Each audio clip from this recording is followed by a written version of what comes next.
할렐루야. 오늘도 새날을 주신 하나님을 찬양합니다. 부활 이후 우리의 삶 어떻게 살아야 되겠습니까? 주님 주시는 부활의 신앙으로 생명을 나누며 생명을 전하며 살아가는 우리 성도들이 되시기를 간절히 바랍니다. 오늘 우리에게 주시는 하나님 말씀은 디도서 2장 15절에서 3장 7절까지 말씀을 보도록 하겠습니다. 디도서 2장 15절에서 3장 7절까지 말씀입니다. 너는 이것을 말하고 권면하며 모든 권위로 책망하여 누구에게서든지 업신여김을 받지 말라. 너는 그들로 하여금 통치자들과 권세 잡은 자들에게 복종하며 순종하며 모든 선한 일 행하기를 준비하게 하며 아무도 비방하지 말며 다투지 말며 관용하며 범사에 온유함을 모든 사람에게 나타낼 것을 기억하게 하라.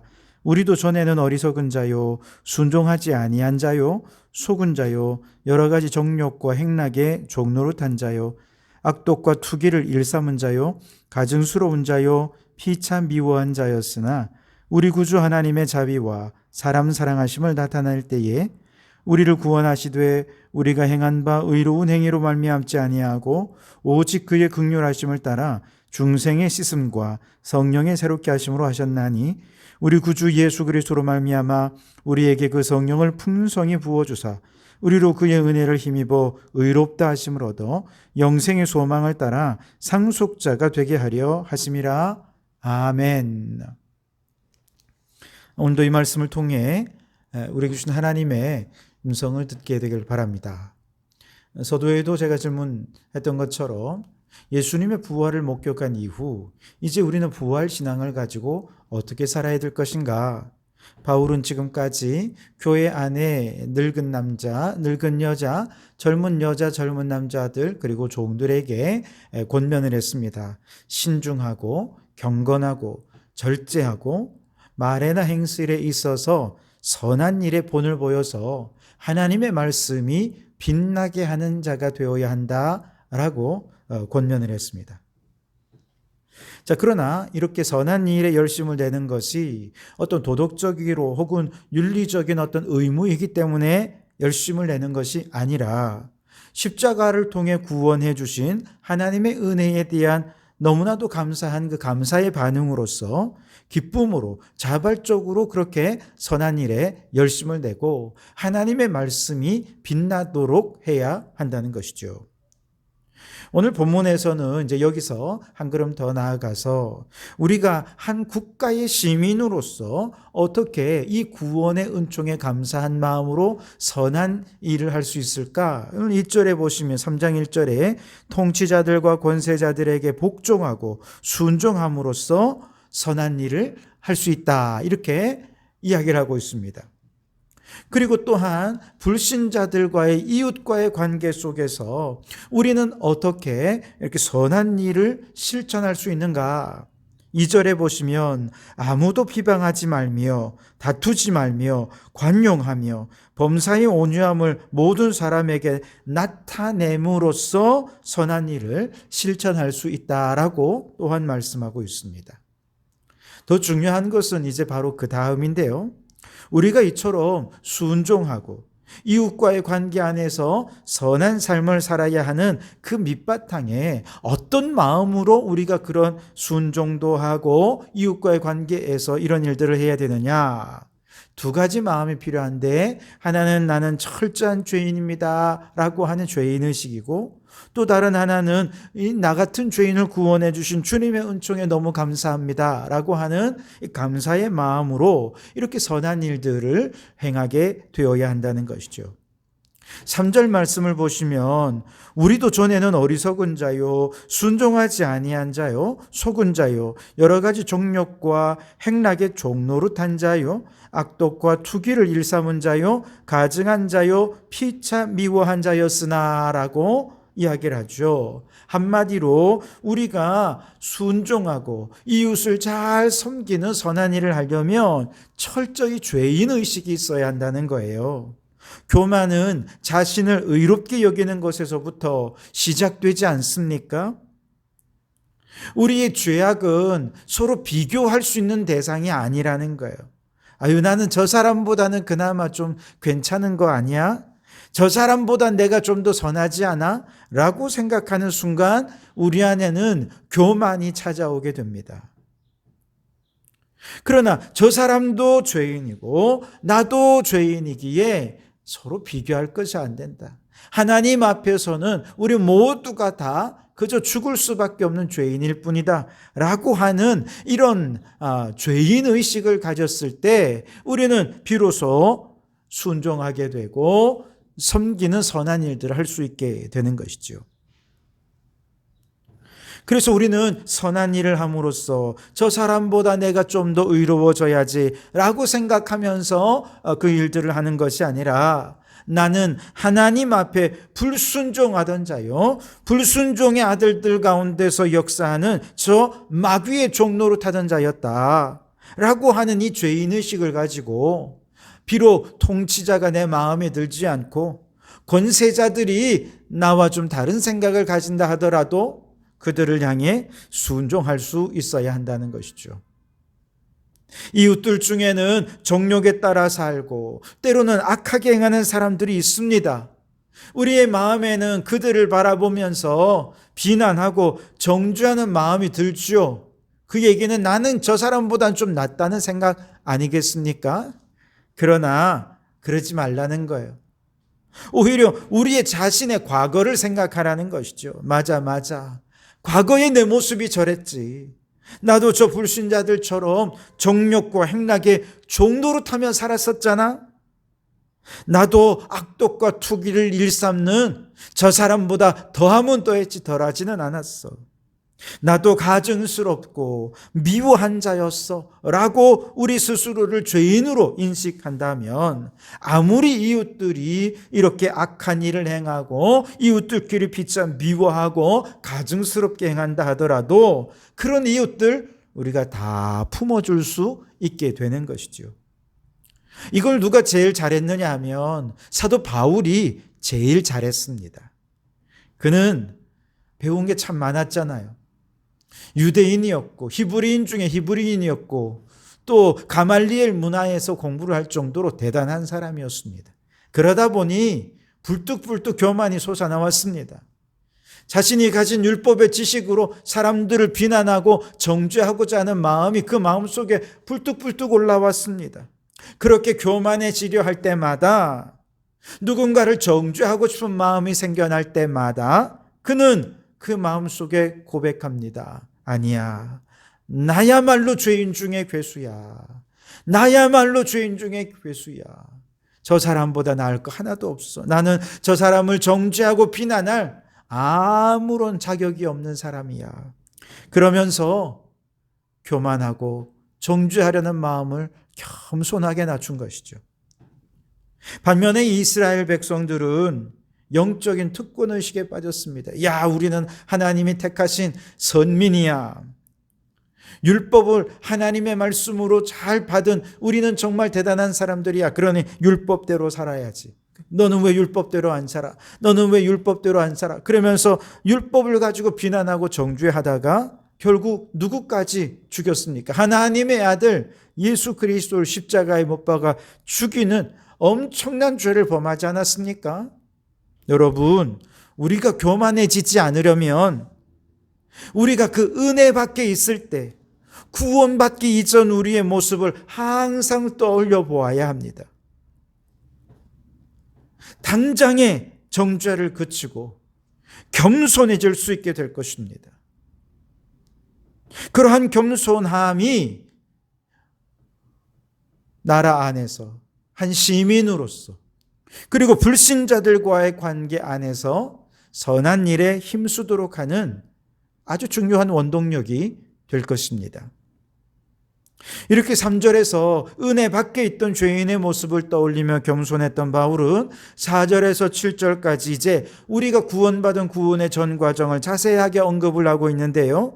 한번 읽어보겠습니다. 우리 구주 하나님의 자비와 사람 사랑하심이 나타날 때에 우리를 구원하시되 우리가 행한 바 의로운 행위로 말미암지 아니하고 오직 그의 긍휼하심을 따라 중생의 씻음과 성령의 새롭게 하심으로 하셨나니 우리 구주 예수 그리스도로 말미암아 우리에게 그 성령을 풍성히 부어주사 우리로 그의 은혜를 힘입어 의롭다 하심을 얻어 영생의 소망을 따라 상속자가 되게 하려 하심이라.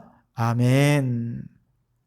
한마디로 우리가 얻은 이 구원은 성부 하나님의 자비와 사랑으로부터 시작되었고 성자 예수님의 중생의 죄 씻음으로 우리가 구원받게 되었고 더 나아가 성령 하나님의 새롭게 하심으로 우리의 구원이 완성되어서 마침내 하나님 나라의 상속자가 되어 영생을 상속받게 되었다라고 이야기하는 것이죠. 이 모든 것은 삼위일체 하나님의 전적인 은혜입니다.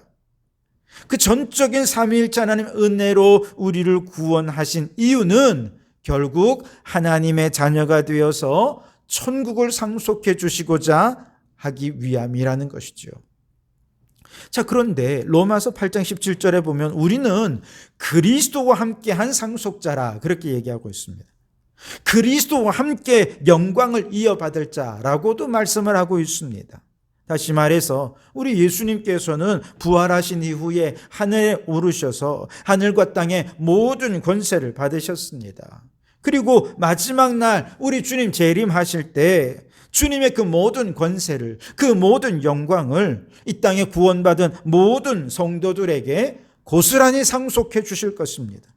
우리 모두도 그 영광과 그 권세와 그 능력을 다 상속받게 될 것이라는 것이죠. 그렇다면 여러분, 이 세상에서 대단한 권력자가 있고 영광을 받는 사람들 많이 있지만 여러분, 마지막에 우리가 저 하나님의 자녀로서 받게 될 저 천국의 영광과 천국의 하나님의 아들로서의 권세는 이 세상 어떤 것과도 비교할 수 없는 엄청난 권세와 영광이라는 것이죠. 그러니 우리는 이 세상에 아무도 부러울 것 없는 사람들입니다. 비록 우리가 받을 상속은 현재의 일이 아니고 미래의 일이고 천국에 가서 일이지만 그러나 미래의 소망을 오늘 현재에 잘 적용한다면 미래의 축복을 오늘 현재 가운데 이미 누릴 수 있게 된다는 것입니다. 이게 중요합니다. 경제학에서는 소비를 현재 내가 가지고 있는 소득만을 소득이라 이렇게 생각하지 않습니다. 미래에 얻기로 보장된 소득도 이 소득에 포함을 시킵니다. 그래서 미래에 얻게 될 소득이 확실하고 분명히 보장되어 있다라고 한다면 현재 내가 얼마의 소득이냐 구애받지 않고 더 소비를 늘립니다. 그래서 미래의 소득을 더 극대화하기 위해 노력을 하는 것이지요. 근데 우리 성도들도 마찬가지라는 거예요. 성경은 우리가 하나님의 상속자로서 하나님의 모든 영광과 부요를 상속받게 될 것이라고 거듭 약속해 주십니다. 심지어 사도 바울은 고린도전서 6장 3절에 보면 장차 천사들을 심판할 권세까지도 받게 될 것이라고 선포했습니다. 우리가 만일 이 모든 영광과 권세를 세상 사람들이 말하는 현재의 가치로 평가한다면 우리가 받을 소득은 판단이 불가능할 정도로 어마어마한 영광과 권세와 능력이 될 것입니다. 그런데 성도들 가운데는 이것을 오늘의 삶에 제대로 누리지를 못하고 여전히 눈앞의 작은 이익, 그저 손에 쥐어지는 이익에만 목을 매며 아등바등 허둥지둥 그렇게 사는 사람들이 많습니다. 그러면서 선한 일을 자꾸 뒤로 미루어요. 아이고, 그런 선한 일들은 돈 많고 시간 많은 사람들이라 하는 거고 나는 지금 당장 먹고 살기가 바쁘니 그런 것까지 돌아볼 여력이 없습니다. 그러면서 상속자로서의 축복을 누리지 못하고 감당해야 의무를 감당하지 못하는 자들이 많이 있는 것이지요. 왜냐? 두 가지인데 하나는 자신에게 약속되니 천국의 부요와 영광이 얼마나 가치가 있는 것인지를 모르는 무지함 때문이에요. 둘째는 혹시 그걸 안다고 해도 하나님의 약속을 믿지 않기 때문에 그렇다는 것이죠. 이와 같은 무지와 불신만큼 어리석은 것이 없습니다. 세계를 유람하는 유람선에 승선할 때는 그 티켓값 속에 유람선 안에서 먹고 마시고 즐기고 모든 시설들을 사용하고 누릴 비용이 이미 다 계산이 되어 있지 않습니까? 그런데 그것을 모르고 믿지 않는다면 유람선에 타고서도 그 모든 좋은 것을 누리지 못하는 어리석은 자가 되고 마는 것과 똑같습니다. 여러분, 우리는 결코 어리석은 자가 되어서는 안 되겠습니다. 하나님의 말씀은 장차 우리가 하나님께로부터 상속받을 저 부요와 영광은 상상을 초월한다고 분명히 말씀하고 있습니다. 그리고 그것은 반드시 우리의 것이 될 것이라고 약속하시고 보장해 주셨습니다. 이 약속에 대한 믿음을 확고히 하면서 이제 현재의 삶에 우리가 더 선한 일에 열심을 내고 더 선한 일에 힘쓰며 살아간다면 천국을 향한 소비가 늘어나는 것이고 하나님 나라의 보화를 쌓아가는 것이고 그래서 장차 상속받을 재산을 더 극대화시키는 삶을 살아가게 되는 것이죠. 자, 그러니 여러분, 이 세상 누구 앞에서도 주눅 들지 말고 당당한 모습으로 하나님 나라 상속자로서 더 선한 일에 힘쓰면서 상속자의 권리를 이 땅 가운데서 누리고 더 많은 상속을 풍성히 받아 누리는 우리 성도들이 되실 수 있기를 바랍니다. 여러분, 우리는 선한 일을 위해 힘쓰도록 부름받은 자들입니다. 이 선한 일을 하면서 우리에게 두 가지 마음이 있어야 돼요. 하나는 나는 죄인이었어. 또 하나는 우리는 하나님 나라의 상속자야. 이 놀라운 은혜를 받았음을 확신할 때 우리는 교만하지 않고 하나님 나라 가는 그날까지 저 천국의 은총을 상속받을 미래의 부요와 영광을 이 땅 가운데서 누리면서 기쁨으로 살아가게 될 줄 믿습니다. 오늘 이 하루도 그렇게 겸손히 하나님 주신 축복을 누리며 선한 일에 힘쓰며 살아가는 성도들이 되시기를 주님의 이름으로 축원합니다. 기도하겠습니다. 하나님 아버지, 우리가 이 세상 살면서 우리에게 맡겨주신 선한 일 감당할 때 우리에게는 죄인의식이 있어야 되겠습니다. 위의 권세들에게 순종하거나 이웃들과의 관계 속에서 선한 일들을 행하려 할 때에 우리 안에 교만하지 말고 저들을 비난하거나 정죄하는 그런 교만한 마음이 아니라 나는 죄인 중에 괴수였음을 깨닫고 겸손히 낮아지는 저희들이 되어서 이웃들과 한 마음을 이루고 위의 권세에 순종할 줄 아는 저희들 되게 해 주시옵소서. 무엇보다 우리는 장차 하나님의 상속자로서 엄청난 천국의 부요와 권세를 상속받게 될 것입니다. 이 분명한 믿음으로 오늘 우리에게 주어진 선한 사역 잘 감당해서 하나님 나라의 그 놀라운 은혜와 축복을 이 땅 가운데서 누리다가 저 영원한 천국의 상속자가 되는 저희들이 될 수 있도록 인도해 주시옵소서. 오늘 이 하루의 모든 삶을 주님께 맡기오며 예수님 이름으로 기도하옵나이다. 아멘.